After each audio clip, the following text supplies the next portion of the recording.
Then the governors took Jesus into the praetorium and gathered the whole company of soldiers around him. They stripped him and put a scarlet robe on him, and then twisted together a crown of thorns and set it on his head. They put a staff in his right hand and knelt in front of him and mocked him. "Hail, King of the Jews," they said. They spat on him and took the staff and struck him on the head again and again. After they had mocked him, they took off the robe and put his own clothes on him. Then they led him away to crucify him. As they were going out, they met a man from Cyrene named Simon, and they forced him to carry the cross. They came to a place called Golgotha, which means the place of the skull. There they offered Jesus wine to drink, mixed with gall, but after tasting it, he refused to drink it.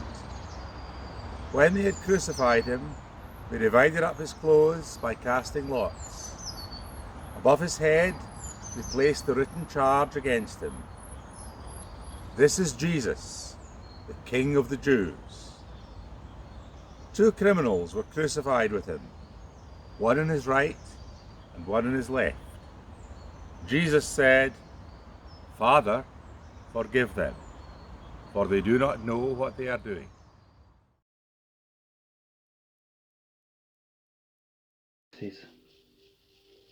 Father, forgive them.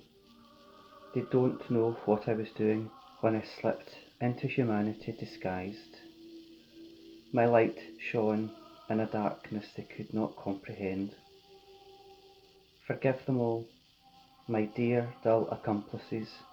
They don't know the cost of an immortal's suicide. They tried to keep us from this meeting here. Forgive the crowd who made the necessary choice of Barabbas. Forgive Pilate's wife, whose conscience nearly ruined everything. Forgive Judas, his kiss of death. Forgive them, they don't know what we are doing. Forgive them, they didn't know what they were building. We were architects, and these rough beams were cut to meet our most exacting standards.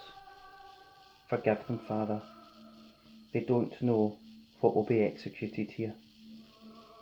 How could they understand these hammer blows that would be the final acts of our first creation?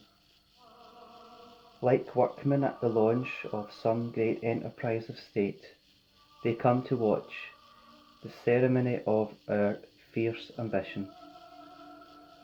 And as they hoist me up to you, before this brutal act of love extinguishes my mortal life completely, I say, Father, forgive them. They don't know what they are doing.